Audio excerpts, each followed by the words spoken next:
இல்லாமல் பறக்கிறே, உங்க சமூகத்தில் குறைவில்லாமல் வாழ்கிறே, உங்க பிரசன்னத்தில் சிறகில்லாமல் பறக்கிறே, உங்க சமூகத்தில் குறைவில்லாமல் வாழ்கிறே. நெஞ்சில கையை வச்சு சொல்லுங்க.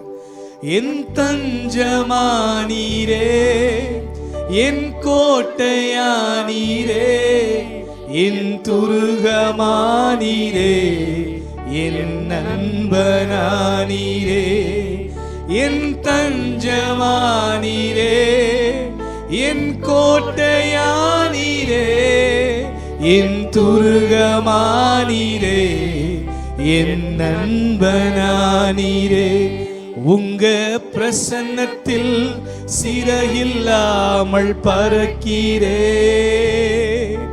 உங்க சமூகத்தில் குறைவில்லாமல் வாழ்கிறே. ஆம் சுவாமி, உம்முடைய பிரசன்னத்துக்காக ஸ்தோத்திரம். உம்முடைய பிரசன்னத்திலிருந்து நாளிலே உம்முடைய செய்தியை பெற்றுக்கொண்டு எங்கள் வாழ்க்கையில நாங்கள் ஆசீர்வதிக்கப்பட ஆண்டவரை பேசுகிற அடியேனையும் கேட்கிற உம்முடைய ஜனங்களையும் நீர் ஆசீர்வதித்தல்லும் கிறிஸ்து இயேசு மூலம் வேண்டிக் கொள்கிறோம் பிதாவே. ஹல்லேலூயா. கலாத்தியர் 5ஆம் அதிகாரம் 16வது வசனத்தை யாராவது வாசிக்க நாம் கேட்போம். எடுத்தவங்க சத்தமா வாசிங்க. கலாத்தியர் 5:16.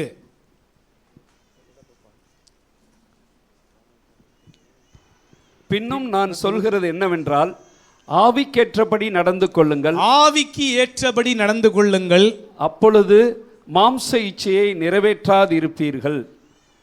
அப்போஸ்தலனாகிய பவுல் புதிய ஏற்பாட்டு விசுவாசிகளாகிய நமக்கு பரிசுத்த ஆவியினால நிரம்பி எழுதின ஒரு ஆலோசனை என்னன்னா, நீங்க மாம்சத்தை ஜெயிக்கணும்னா ஆவியின்படி நடவுங்கள் என்று சொல்றார். ஆவி என்பது உள்ளான மனிதன். அந்த மனிதன் தான் இயேசுவை இரட்சகராய் ஏற்றுக்கொண்டான். அதனுடைய விளைவாகத்தான் நாம் ஞானஸ்நானம் பெற்று இன்னைக்கு விசுவாசியாக இங்கே உட்கார்ந்துருக்கிறோம். நம்ம வாழ்கிற வாழ்க்கைக்கு பேர் என்ன வாழ்க்கை? ஆவிக்குரிய வாழ்க்கை. இப்போ வேதம் என்ன சொல்லுது? இந்த ஆவிக்குரிய வாழ்க்கையை நீங்கள் ஆவிக்கு ஏற்றபடி நடந்தால்தான் வாழ முடியும். ஆவிக்கு ஏற்றபடி தமிழில் ஒரே வார்த்தை தான் இருக்குது, ரைட்? கடவுளுடைய ஆவி உங்களுடைய ஆவியிலே உணர்த்துகிறபடி நீங்கள் வாழ்ந்தால் ஆவிக்கு ஏற்றபடி நடப்பீர்கள். ஆமேன் சொல்லுவோமா? கடவுளுடைய ஆவி, அதான் பரிசுத்த ஆவியானவர் உங்களுடைய உள்ளான மனிதனில் கொடுக்கிற அந்த உணர்வுகளுக்கு நீங்கள் கீழ்ப்படிந்தால் ஆவிக்குரியவர்களாகவே இருப்பீங்க. அப்போ என்ன நடக்கும்னா மாம்சம் உங்களை மேற்கொள்ளாது. ஆமேன் சொல்லுவோமா? மாம்சம்னா என்ன? நம்ம ஜென்மஸ்பாவங்கள், நமக்கு ஏற்படுகிற இச்சைகள், அது நம்மை மேற்கொள்ளக்கூடாதுன்னா நம்ம என்ன செய்யணுமா? உள்ளான மனிதனை பரிசுத்த ஆவியானவர் எப்படி ஏவுகிறாரோ அதன்படியே வாழ வேண்டுமா. ஏவுறதுனா என்னது? உணர்த்துவித்தல். யாரோ ஒருத்தர் நம்மள்கிட்ட இதை செய்யின்னு சொல்லி உள்ளுக்குள்ள பேசுகிற ஒரு உணர்வு தான், அந்த உள் உணர்வு தான் கர்த்தர் பேசுகிறதாக நாம் சொல்லுகிறோம். எத்தனை பேரோட கர்த்தர் பேசுகிறான்னு கேட்டால் எல்லாருமே முழிப்பாங்க திருன்னு. ஆனால் எத்தனை பேர் மனசில் ஆவியானவர் உணர்த்துறான்னு கேட்டால் எல்லாருமே கை தூக்குவாங்க. இப்போ நான் உங்களை பார்த்து கேட்குறேன், உங்கள் மனசில் ஒரு நாளாவது கர்த்தர் வேத வசனத்தை இப்படி உணர்த்தியிருக்காரா? கையை உயர்த்தி ஒரு அலையிலேயே சொல்லுங்க பார்ப்போம். அப்போனா என்ன அர்த்தம்? எல்லாரோட கர்த்தர் பேசி கொண்டு தான் இருக்கிறார். சில வேளையில் மட்டும்தான் காதில் சத்தம் கேட்கும்படி பேசுகிறார், சில வேளையில் ஆண்டவர் உள்ளத்தில் உணர்வுகளை பேசுகிறார். அந்த பேசிக்கிட்டே இருப்பாருங்கிறதுக்கு தான் இணையான வார்த்தை புரிந்து கொள்ளுதல் என்னன்னா, உணர்த்தி கொண்டே இருப்பார். சொல்லுங்க, ஆண்டவர் என்னை உணர்த்துவார். அதுக்கு பேர் தான் என்னது? பேசுறாரு. இப்படி பார்த்தா எல்லாருடைய ஆண்டவர் நிச்சயமாக இதில் டெவலப் ஆகும் பொழுது, ஒரு காரியத்தில் நம்ம வெல்வரைஸ்ட் ஆகும் பொழுது, நம்மை நாம் வளர்த்து கொள்ளும் பொழுது தெளிவா திட நம்பிக்கையோடு இதுதான் கர்த்தர் சொல்றாருன்னு சொல்ல தெரியும். அதுக்கு ட்ரைனிங் அவசியம், வேர்ட் ஆஃப் நாலேஜ் இன்னும் அவசியம். நல்லா பைபிளை படிக்கணும், பைபிளை நடுநிலையோடு புரிஞ்சுக்கணும். ஒரு சபை சார்ந்து மதம் சார்ந்து புரிஞ்சுக்கிட்டிங்கன்னா புரியாது. நல்லா புரிஞ்சுக்கணும், நீங்களும் நானும் ஆராதிக்கிற ஆண்டவர் எங்கும் நிறைந்திருக்கிறார். சொல்லுங்க, பூமியும் அவருடையது, வானமும் அவருடையது. ஆமென். சரி, வேதத்தில் பார்த்தீங்கன்னா கழுதையை வச்சு பேசுகிறார். ஒரு ப்ராஃபட் வந்து சொன்னால் கூட நம்புவாங்க எல்லாரும். ஆனால் வேதத்தில் ஆண்டவர் எதை பயன்படுத்தினார்? கழுதை வந்து பேசுது. அப்புறம் இயேசு கிறிஸ்து இன்னும் அட்வான்ஸ்டாக போய் சொல்கிறாரு, கற்கள் கூப்பிடும் அப்படிங்கிறார். கல்லே பேசிடும்பா, நீ பேசலைன்னா எது பேசும்? கழுதை பேசும், கல் பேசும். ஆண்டவர் கட்டளையிட்டா எல்லாமே பேசும். ஆமோஸ் தீர்க்கதரிசி சொல்கிறான், கர்த்தர் கட்டளையிடுகிறார், அதாவது சிங்கம் கர்ஜிக்கிறது, யார் தீர்க்க தரிசனம் உரைக்காமல் இருக்கக்கூடும். அப்படின்னா நம்ம அந்த மைண்ட் செட்டை மாற்றணும். என்ன mind set? Religious mind set. சொல்லுங்கள், மத ரீதியான அந்த மனோபாவத்தை நம்ம மாற்றணும். மத ரீதியான மனோபாவம்னா என்ன? சர்ச்சுக்கு வரும் பொழுது ஆண்டவர் என் கூட பேசு. வெளியில் போனால் இது தப்பான கருத்து. சர்ச்சில் பேசுகிற ஆண்டவர் உங்களுடைய ஆஃபீஸ்லையும் பேசுவார், எஜுகேஷ்னல் இன்ஸ்டியூட்டில் இருந்தீங்கன்னா அங்கேயும் பேசுவார், வீட்டில் நீங்கள் என்ன சொல்கிறது, ஹவுஸ் மேக்கராக இருந்தால், ஹோம் மேக்கராக இருந்தால் அங்கேயும் பேசுவார். ட்ரைவ் பண்ணிட்டு போகிறீங்க, two wheeler, car, bus, lorry, train, எதில் போனாலும் பேசுவார். எப்பொழுதும் அவர் பேசுகிற தெய்வம். இதுக்கு பேர் தான் புதிய ஏற்பாட்டில் ஆவிக்குரிய வாழ்க்கை. இது என்ன வாழ்க்கை? ஆவிக்குரிய வாழ்க்கை. ஆனால் நம்மளை அறியாமல் நம்ம கத்தோலிக்க சபையிலேருந்து வந்திருக்கிறோம், இந்து மதத்தில் வந்திருக்கிறோம், முஸ்லீம்லேருந்து வந்திருக்கிறோம், சில பாரம்பரிய சபையிலேருந்து வந்திருக்கோம். அந்த சபையில் நம்ம வளர்ந்த வளர்ப்புகள், சின்ன வயசுலேருந்து பார்த்தது, கேட்டது, அனுபவித்தது தான் நம்ம இப்போயும் மைண்டில் வச்சுட்டு என்ன பண்ணுறோன்னா, இது மாதிரி தானங்க ஆண்டவர் எங்கூட பேசுவார் அப்படின்னு சொல்லி நம்ம ஒரு கிணத்து தவளையை போல் நம்ம என்ன பண்ணுறோம், ஒரு குறிப்பிட்ட லெவலில் இருந்துக்கிட்டு மேலே வர மாட்டேங்கிறோம். இதனால் என்னன்னா, இயேசுவை ஏற்றுக்கொண்ட பிறகும் நமக்குள்ளே பெரிய பெனிஃபிட் இல்லை. நம்ம ஒரு ஜெபம்னோடனே யாரையோ ஒரு உதவியை தேடுறோம். அப்பா பிதாவேன்னு கூப்பிடத்தக்கதான புத்திர சுவிகாரத்தின் ஆவியை நமக்கு கொடுத்துருக்கும் போது ஃபஸ்ட்டு நம்மளே கூப்பிடணும். ஒரு ஆமேன்னு சொல்லுங்க. ஆமே. முடியலையா, ரொம்ப ஒரு சில நேரம் வேதனையாக நேரம் இருக்கும், சோதனையாக, அப்போ ஒரு ஊழியக்காரனை கூப்பிடுங்க. அது வரைக்கும் கூப்பிடாதீங்க, நீங்கள் கூப்பிடுங்க.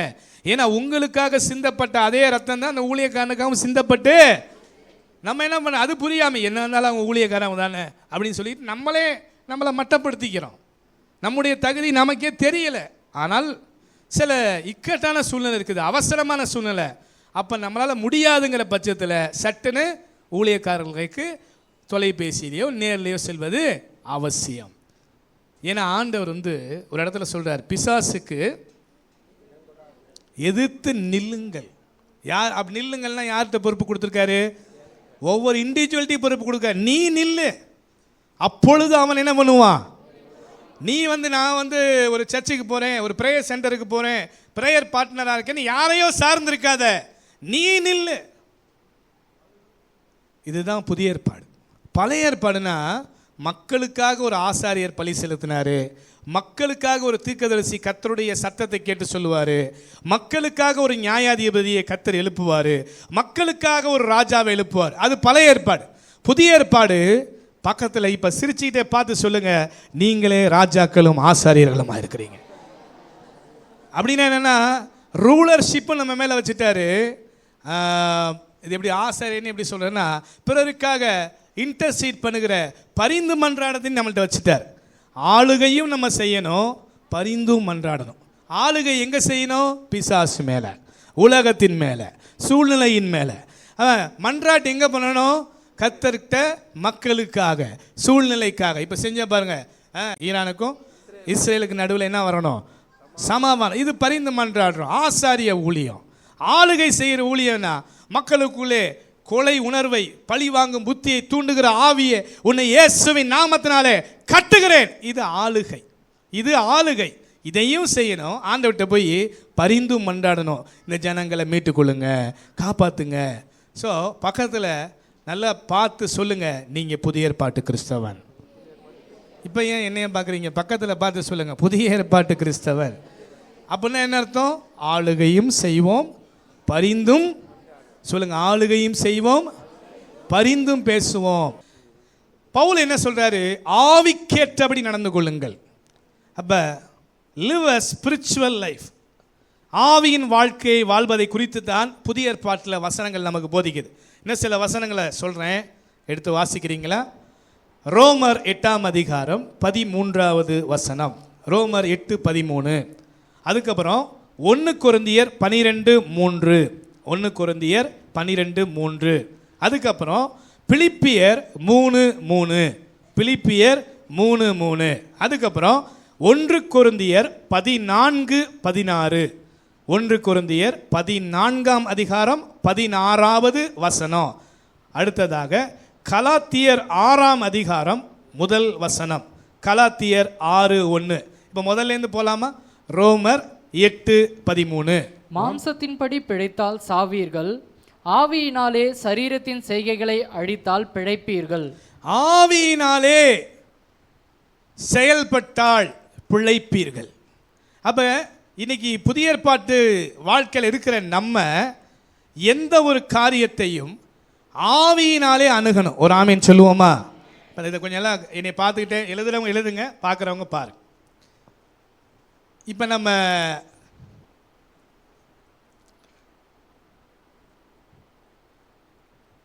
பொதுவாக சொல்கிறேன், நகை கடன் என்பது பெரும்பாலானோர் எடுக்கிற ஒரு காரியம். நகையை கொண்டு போய் பேங்க்லேயோ கடையிலையோ வச்சு வட்டி கட்டி அப்புறம் எடுக்கிறது. இது ஒரு காமன் இந்த காமன் விஷயத்தை சொல்கிறேன். இப்போ நம்ம சூழ்நிலை நகையை வச்சு தான் பிழைக்கிற மாதிரி இருக்குன்னு வச்சுங்க, ஓகேவா? இதை எப்படி இப்போ நம்ம ஆவியினால் நம்ம மேற்கொள்கிறது? சூழ்நிலை இப்படி இருக்குது, நம்ம வெளியில் கடன் வாங்கலை, நம்ம நகையை தான் நம்ம வச்சுருக்கோம். இருந்தாலும் காலகாலத்துக்கு இப்படி நகையை வச்சு எடுத்தே ஓடிட்டு இருக்கிறதா, இல்லை கர்த்தரை நம்புகிறவன் செழிப்பான்கிற அந்த வசனத்துக்கு வரதா? அப்படின்னா எது பெட்டர்னா வசனம் சொல்கிறபடி வாழ்கிறது தான் பெட்டர். ஆனால் இப்போ பணம் தேவை இருக்கு, அப்போ என்ன செய்யறது? இது ஒரு நடைமுறை பிரச்சனை. இப்போ ஆவியினாலே செயல்படணும் அப்படிங்கும்போது ஃபஸ்ட்டு நான் சொன்னேன், நீங்கள் ஜெபம் பண்ணுங்க, ஆண்டவர்கிட்ட கேளுங்க. கர்த்தாவே, வெள்ளியும் என்னுடையது பொண்ணும் என்னுடையதுன்னு சொன்னீங்களே, நான் ஐஸ்வர்ய சம்பனர் என்றீங்களே, சிலுவையிலே உனக்காக பலியானேன்னு சொன்னீங்களே, அப்படின்னா எனக்கு ஏன்பா இந்த பண பிரச்சனை இருக்குது? இதை மாற்றுங்க. First you need to pray, கர்த்தர்ட்ட ஜெபிங்க. ரெண்டாவது, ஒருவேளை பிசாசோ சூழ்நிலையோ பொல்லாத மனிதனோ என்னை இந்த பொருளாதார சிக்கலிலே என்னை எறியாமல் தள்ளுகிறதாக இருந்தால் அதை இயேசுவின் நாமத்தில் நான் என்ன பண்ணுறேன்? எதிர்த்து நிற்கிறேன். பண பிரச்சனையை கொண்டு வருகிற ஆவியே இயேசுவின் நாமத்தில் என்ன பண்ணுறேன்? உன்னைய எதிர்த்து நிற்கிறேன். கடன் வாங்க வைக்கிற ஆவியே இயேசுவின் நாமத்தில் எதிர்த்து நிற்கிறேன். கர்த்தர் எனக்கு சந்திப்பாருங்கிற எண்ணத்தை கொடுக்காம என் நகையை வச்சு நான் பணம் புரட்டிடுவேங்கிற எண்ணமே உன்னை இயேசுவின் நாமத்தில் எதிர்த்து நிற்கிறேன். கர்த்தரை நம்புகிற நான் செழிப்பேன். கர்த்தரை நம்புகிற நான் செழிப்பேன். நான் சாபத்துக்கு நீங்களானவன், ஆசீர்வாதத்துக்கு உரியவன் என்று ஆவியினாலே நிரம்பி உங்க வாய் திறந்து சொல்லும் பொழுது நீங்கள் நிச்சயமாய் ஜெயிப்பீர்கள். ஒரு அல்லேலூயா. First you need to pray unto God. Secondly you need to confess your faith against that problem. அந்த பிரச்சனைக்கு எதிராக உங்கள் விசுவாசத்தை வாய் திறந்து சொல்லுங்கள். வாய் விட்டு சிரித்தால் நோய் விட்டு போகும், வாய் விட்டு அறிக்கை செய்தால் பேய் விட்டு போகும். அல்லேலூயா. நீங்க அறிக்கை செய்யும் பொழுது உங்களுக்குள்ளார ஒரு தெளிவு உண்டாகும். என்ன உண்டாகும்? இப்போ ஊர்வலம் போகிறவங்க கோஷம் போட்டுட்டு போகும்போது அவங்க தன்னுடைய கருத்துக்களில் ரொம்ப தெளிவடைந்துருவாங்க. அந்த காலத்தில் சொன்னாங்க, வெள்ளையனே வெளியேறு. அப்படி 10 பேர் கட்டிட்டு போகும்போது கூட அது வரைக்கும் நாட்டு நடப்பை பற்றி அறியாத ஒருத்தன், இல்லை அந்த கூட்டத்திலேயே சும்மா கூப்பிட்டாங்கன்னு வந்த ஒருத்தன் இதையே 10 தடவை ரிப்பீட் பண்ணும் பொழுது அவனுடைய மைண்டில் ஒரு கிளாரிட்டி கிடைக்கும்.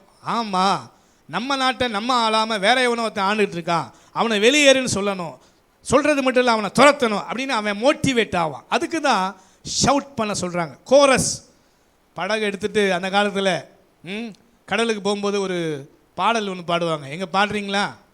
நாங்கள் போனதில்லை பஸ்ன்னு ஒரே சொல்லிடாதீங்க. யாரும் போனதில்லை தான், நம்ம பார்த்துருக்குறோம். என்ன பார்த்துருக்கோம்? ஏலேலோ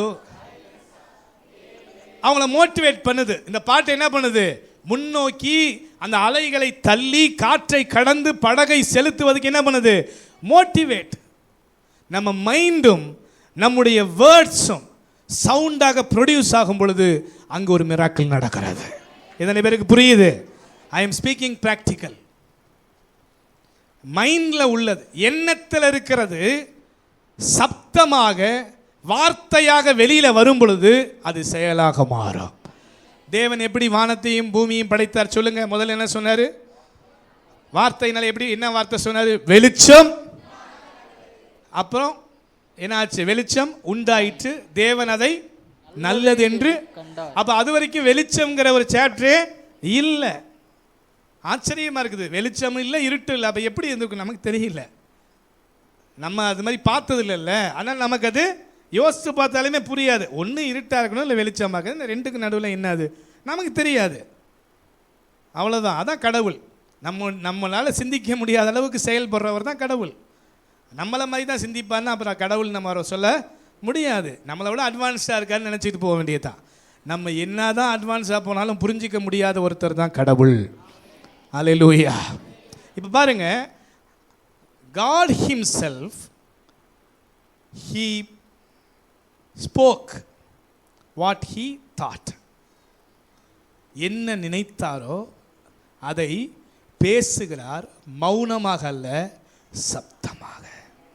ஒரு ஆமென் சொல்லுங்க. அப்ப ஆவிக்குரிய வாழ்க்கையிலே செயல்படணும்னா நம்முடைய மைண்டும் நம்முடைய வார்த்தையும் சப்தமும் ஒருங்கிணைந்து வெளியே வர வேண்டும். ஒரு அல்லேலூயா சொல்லுவோமா? ஒரு அல்லேலூயா. 1 கொரிந்தியர் 12:3. ஆதலால் தேவனுடைய ஆவியினாலே பேசுகிற எவனும் இயேசுவை சபிக்கப்பட்டவன் என்று சொல்ல மாட்டான் என்றும், பரிசுத்த ஆவியினாலே அன்றி இயேசுவை கர்த்தர் என்று ஒருவனும் சொல்லக்கூடாது என்றும் உங்களுக்கு தெரிவிக்கிறேன். Confess Jesus as Lord in the Spirit. ஆவியினாலே இயேசுவை கிறிஸ்து என்று அறிக்கையிடணும். இப்போ இது நான் ஏற்கனவே உங்களுக்கு சொன்னது தான், முன்னாடி சொல்லியிருக்கிறேன். யூதர்களுக்காக எழுதப்பட்ட சில காரியங்கள் பைபிளில் இருக்குது. நமக்கு இப்போ அதில் ரொம்ப ஒன்றும் இன்வால்மெண்ட் வராது. நம்ம தான் இயேசு தானங்க நம்பி வந்திருக்கு, அது என்னதுன்னு யோசிப்போம். இது ஃபுல் கான்டெஸ்ட் யூதர்களுக்காக கொஞ்சம் அழுத்தம் திருத்தமாக எழுதப்பட்டது. நம்ம எப்படி இதை புரிஞ்சிக்கணும் அப்படின்னா, confusing the name of the Lord, இயேசுவின் நாமத்தை அறிக்கை செய்வது. சொல்லுங்க, இயேசுவின் நாமத்தை. இதுல நம்ம வளரணும். ஆவியில பலப்படணும்னா விசுவாச வார்த்தைகளை கட்டளையாய் பேசுவது போல இயேசுவின் நாமத்தை நம்ம சொல்லி சொல்லி பழகணும். ஒரு அல்லேலூயா சொல்லுங்க. இயேசுவின் நாமத்தில் ஸ்தோத்திரம் உண்டாவதாக, இயேசுவின் நாமத்தில் இதை ஆசீர்வதிக்கிறேன், இயேசுவின் நாமத்தில் பிதாவுக்கு நன்றி சொல்றேன். இயேசுவின் நாமத்தை அடிக்கடி உங்க வாயில உச்சரிக்க வேண்டும். நீங்க உச்சரிப்பது உங்க காதிலேயே கேட்க வேண்டும். புரிஞ்சவங்க ஒரு ஆமென் சொல்லுங்க. ஹல்லேலூயா. பொதுவான டேர்ம்ஸ், கடவுளே, ஆண்டவரே, இப்படிலாம் சொல்றது பேல இயேசுவின் நாமத்தையே சொல்லுங்க. அந்த நாமத்தினாலே நமக்கு ரட்சிப்பு கொடுக்கப்பட்டிருக்கிறது. சொல்லுங்க, இயேசுவின் நாமத்தினாலே பிதாவுக்கு ஸ்தோத்திரம். இயேசுவின் நாமத்தினாலே சூழ்நிலைகள் மாறுகிறது. இயேசுவின் நாமத்தினாலே குறைவு நிறைவாகிறது. ஆமென். இயேசுவின் நாமத்தை கன்ஃபஸ் பண்ணுங்க. மனுஷருக்கு உண்பதாகும். முதல்ல நானும் யோசிப்பேன், நம்ம பொது இடங்களில் போகும்போது இந்த பிரைஸ் லாடுங்கிற வார்த்தையெல்லாம் தவிர்த்துருவோம், யாருக்கு பிடிக்கும் பிடிக்காது. கொஞ்ச நாள் பயந்துட்டு இருந்தேன், யோசிச்சுட்டு இருந்தேன். இப்போ நான் துணிஞ்சிட்டேன். ஏன்னா இயேசுவின் நாமத்துக்கு மீறி இனி எவனும் கையை உயர்த்த அந்த வெளிப்பாடு இப்போ எனக்கு வந்துருச்சு. தைரியம் வந்துட்டனால எங்கே பார்த்தாலும் யாரை பார்த்தாலும் தேவையான இடத்துல இயேசுவின் நாமத்தை சொல்கிறது தைரியமாக சத்தமாக. அதுக்குன்னு காட்டு மிராண்டித்தனமாகவோ ஒரு மத தீவிரவாதியாகவோ இல்லை, ஜென்டில்மேனாகவே நம்ம ஜெபிக்க வேண்டிய இடத்துல நம்ம ஜெபிக்கலாம், நம்ம சொல்ல வேண்டியது நம்ம சொல்லலாம், நம்ம பேச வேண்டியது நம்ம பேசலாம். ஏன்னா நிறைய பேருக்கு இன்றைக்கெல்லாம் இந்த மத பிரச்சனைகள் நாடு முழுக்க விதைக்கப்பட்டிருக்கிற அப்படின்னா பயமும் கலக்கமும் ஏதாவது அப்படி ஆயிருமோ. பயந்தவனுக்கு கடவுள் துணையாக இருக்க மாட்டார். தைரியமாக இருந்தால் கடவுள் உங்களுக்கு துணையாக இருப்பார். ஒரு ஆமென் சொல்லுங்க. இயேசுவின் நாமத்தை அறிக்கை செய்யுங்க. அதுக்கு அடுத்தது பிலிப்பியர் 3:3, ஆவியினாலே ஆண்டவருக்கு ஆராதனை செய்வது.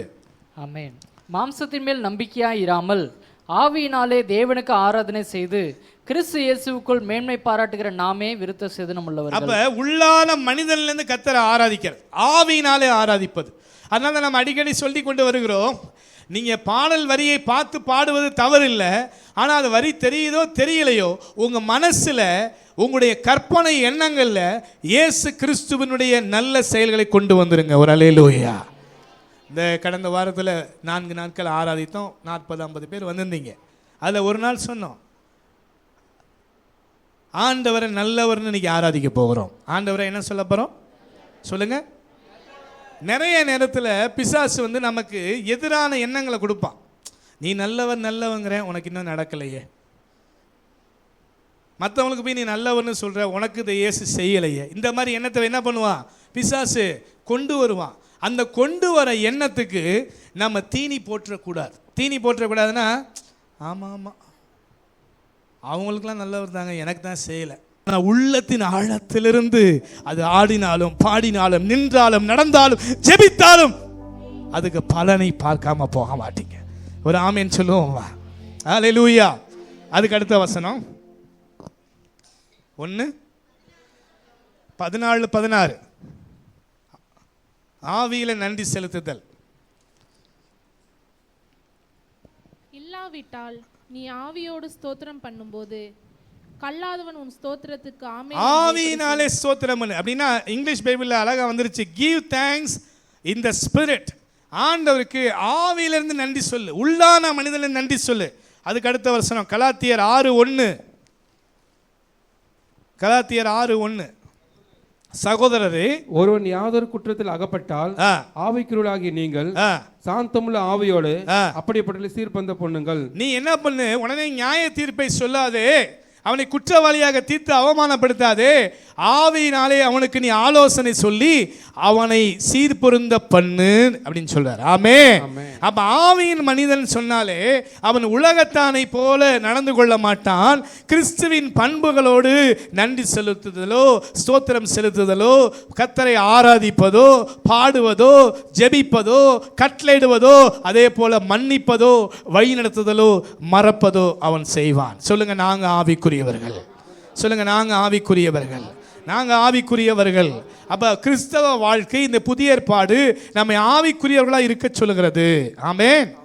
இப்ப நான் ஏற்கனவே சொன்னதை உங்களுக்கு ஞாபகப்படுத்தி நிறைவு செய்ய போகிறேன்.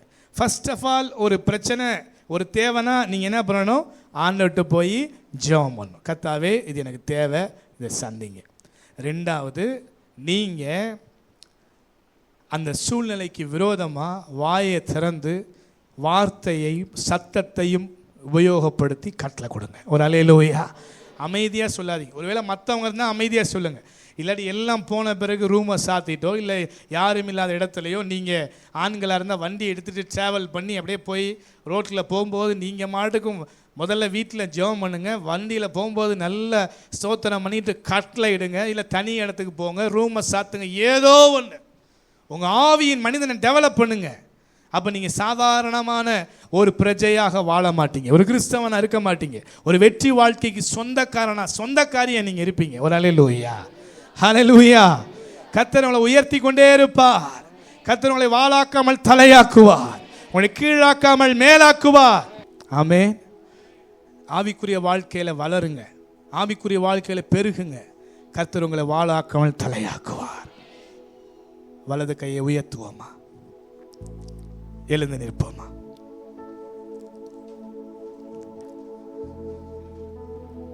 நல்ல இயேசப்பா, ஆவிக்கேற்றபடி நடந்து கொள்ளுங்கள் என்ற வார்த்தையை இன்று நாங்கள் சற்று தியானித்திருக்கிறோம்.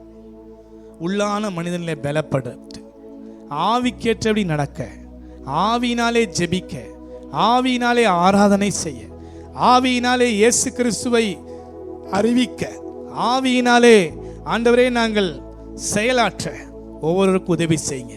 இந்த பூமிக்குரிய காரியங்கள் ஒருபோதும் எங்களை மேற்கொள்ளாதபடி கர்த்தர் சகலத்தையும் நன்மைக்கு ஏதுவாய் மாற்றுவீராக. கர்த்தர் சகலத்தையும் நன்மைக்கு ஏதுவாய் திருப்பி விடுவீராக. லீமாரா சந்துனரவ வானம் திறக்கப்படட்டும், வானம் திறக்கப்படட்டும். ஒவ்வொருவருக்கும் தேவன் தன்னோடு பேசுகிறார் என்ற உணர்வு உண்டாகட்டும், உண்டாகட்டும், உண்டாகட்டும். இயேசுவின் நாமத்தில் கேட்கிறேன். தடைகள் விலகுவதாக, தடைகள் விலகுவதாக, எண்ணம் உண்டாவதாக, உணர்த்துதல் உண்டாவதாக, கர்த்தருடைய சத்தம் தொனிப்பதாக. பெண்மான்களை ஈனும்படி செய்கிறவரே, மலடியை பிள்ளைத்தாட்சியாய் மாற்றுகிறவரே, அற்புதங்களின் தேவனே, அதிசயங்களின் தேவனே, கிருபை கிருபை கிருபை ஊற்றப்படுவதாக. ஆவிக்குரிய தடைகள் விலகட்டும் இயேசுவின் நாமத்தினால. கேட்கப்படாத ஜெபங்களுக்கு பதில் வருவதாக. கர்த்தர் நல்லவர். ஓ ரபல சந்துன ரபல தீவினி அக்கரபல சந்தன ரபோ. கர்த்தர் நல்லவர். எல்லா மையமும் உமக்கே செலுத்துகிறோம். ஆவியில நடக்கும் பாக்கியத்தை தரும் இயேசுவின் மூலம் ஜெபம் கேளும் பிதாவே.